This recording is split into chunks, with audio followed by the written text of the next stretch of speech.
समाजी तंज़ीम सखर पारां circuit house पीर जो गोट में सेमिनार मुनक़िद कयो वियो, जंहिंमें मुक़ररनि चयो आहे त वालिदैन पंहिंजे औलाद जो मुस्तक़बिल संभालण लाइ हिन इदारे खे तरजीह ॾियनि, छाकाणि त हिन इदारे में मुख़्तलिफ़ शोबनि जा कोर्स कराए डिग्रियूं ॾिनियूं वेंदियूं आहिनि। इन हवाले सां तफ़सील ॾिसंदासीं अब्दुल रज़ाक कल्होड़ो जी रिपोर्ट में।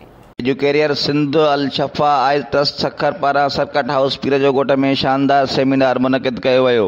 सेमिनार में इदारे जे डायरेक्टर वकास हैदर, हेड ऑफिस डिपार्टमेंट शहरियार लाशारी समेत शागिर्दनि, वालिदैन ऐं शहरनि वॾे अंग में शिरकत कई। उन मौक़े ते मुक़ररनि सेमिनार खे ख़िताब कंदे चयो त वालिदैन पंहिंजी औलाद जो मुस्तक़बिल संभालण लाइ हिन इदारे खे तरजीह ॾियनि, छाकाणि त हिन इदारे में मुख़्तलिफ़ शोबनि जा कोर्स कराए डिग्रियूं ॾिनियूं वेंदियूं आहिनि। उन मौक़े ते सेमिनार में शिरकत कंदड़नि आवाज़ टीवी सां ॻाल्हाईंदे चयो त हमारे पास जो प्रोग्राम चल रहे हैं एजुकेरियर सिंध इंस्टीट्यूट में, वो doctor of physical therapy DPT 5 year degree programme है।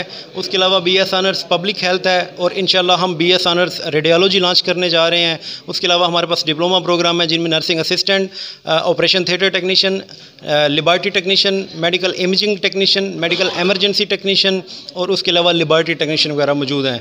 तो फार्मेसी टेक्नीशियन जो पाकिस्तान फार्मेसी कौंसिल से अप्रूव हम लोगों ने करवाया हुआ है, वो भी इस वक्त मतलब सिंध की हिस्ट्री में एजुकेरियर सिंध इंस्टीट्यूट में ये प्रोग्राम फर्स्ट टाइम स्टार्ट हुआ है।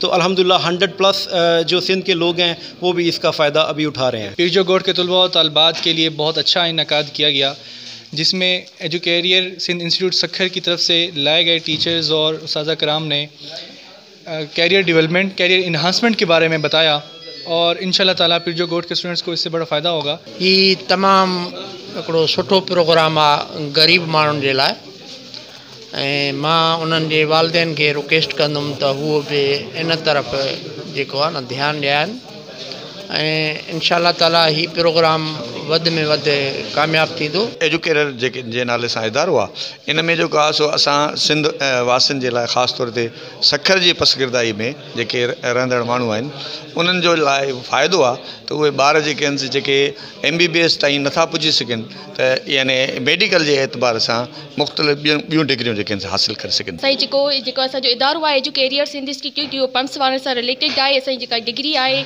उहा असांखे उतां जी मिलंदी ऐं असांजो जेको एजुकेरियर इंस्टीट्यूट जेको सखर आहे उन जा हिते सेमिनार पीर गोट शहर में जेको आहे सेमिनार करण जो इहो ई मक़सदु आहे त जीअं पीर गोट वारनि खे बि ख़बर पए त हीउ असांजो जेको इदारो आहे सखर में आहे। हुननि वधीक चयो त हीउ सिंध जो वाहिद इदारो आहे जंहिंसां पूरे इलाइक़े में सिहत जूं सहूलियतूं मिली सघंदियूं। उन सां गॾु ग़रीब ऐं बेपच माण्हुनि खे वॾनि शहरनि जे अस्पतालुनि ॾांहुं वञण जी ज़रूरत न पवंदी। हिन इदारे मां 3 खां 5 सालनि ताईं कोर्स करे डिग्रियूं हासिलु करे सघजनि थियूं। कैमरामैन शकील कल्होड़ो सां गॾु अब्दुल रज़ाक कल्होड़ो, आवाज़ न्यूज़ पीर जो।